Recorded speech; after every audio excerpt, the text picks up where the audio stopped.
What is up, YouTube, and welcome to this Game of Thrones video. So I have found the time to actually make a video this week.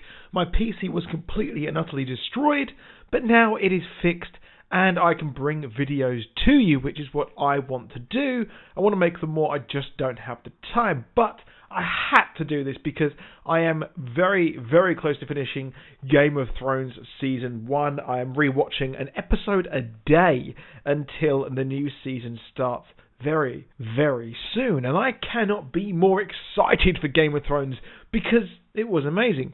And to be honest, my channel did really well during the last season. So not only did I have a really good season of Game of Thrones, personally, I enjoyed it. I really, really enjoyed that season because a lot happened. Let's not forget there have been seasons where not a lot really happened and we had a lot of talking for an hour.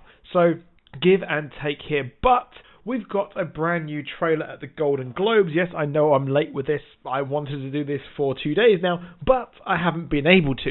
So Game of Thrones, they dropped this trailer and it was really a HBO trailer, which I loved, and we saw some interesting parts of this. There will be some slight spoilers for really a lot of the show here, so I don't want you to be spoiled if you aren't going to be, or you don't want to be spoiled.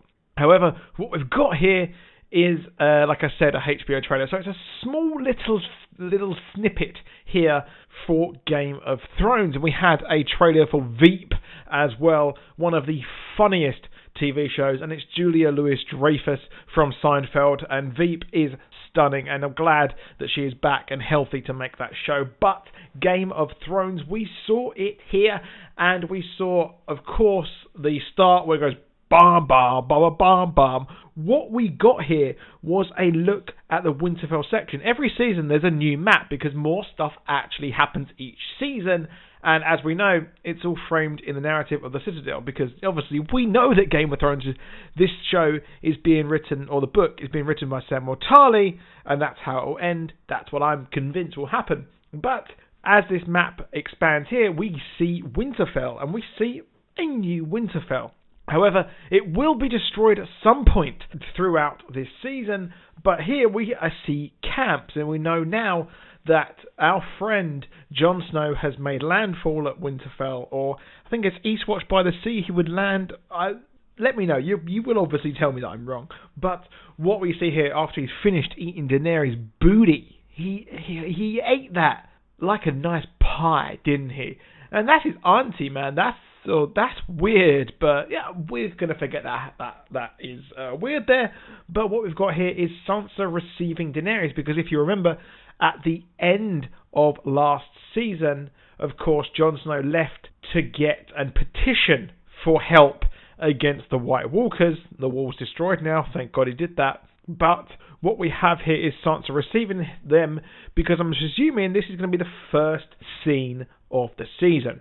Now, of course, we may have some sort of prologue scene or something picking up with what happened last season in the Wall, but this will be the first true scene of the season and the final season, and it will call back to that first episode where we actually saw the rest of the Winterfellians, the Starks, receive Robert Baratheon. But will it turn out that will the Baratheons and the Lannisters ruin the lives, or will Daenerys ruin the lives of the Northmen, just like, of course, happened in the first episode? I hope not. But the show's creators said that there will be a lot of callbacks and mirroring of what happened in the first episode. And as we see here, it's evident. It's pretty much a shot-for-shot remake. And as she says that Winterfell is yours, well, she's not saying Winterfell is yours. She's just saying you have control and you can walk around Winterfell as you please because you're going to be the new queen of the Seven Kingdoms, of course. Now, will the Northmen be happy about that? No, because obviously there was a king of the North, of course, who actually bent the knee, make all the memes you want, and he was the one who led or knelt towards Aegon the Conqueror. You can read all about that in the Fire and Blood book. which has just come out recently in November, and it's stunning. I'm about halfway through the audiobook. I listened to it while I'm at the gym, and it is amazing. I highly recommend. I cannot recommend that book enough to anyone who is a fan of Game of Thrones. You don't have to have read the books whatsoever to actually enjoy it. Even if you can watch the show and you can enjoy it that way. But I expect there will be friction with the Northmen, and like I said at the start, there will be camps outside. That's more than likely going to be Dothraki. So there will be Dothraki involved because they will be the ones probably doing the brutal stuff against the White Walkers in the north there. But I'm excited. It's going to be a hell of a lot of fun. And of course, Sansa wasn't too pleased that Jon went north, or went to Dragonstone, sorry. And will there be some sort of friction between that as well? And what will happen there? Of course, Bran knows everything along with Samwell Tarly, and they're probably going to break the news to Jon that he ate the ass of his family. Oh, don't want to see his face when that happens. Who am I kidding? Yes, I do. But that is it for this video. Please drop a like, please subscribe, and I'll see you soon, and goodbye.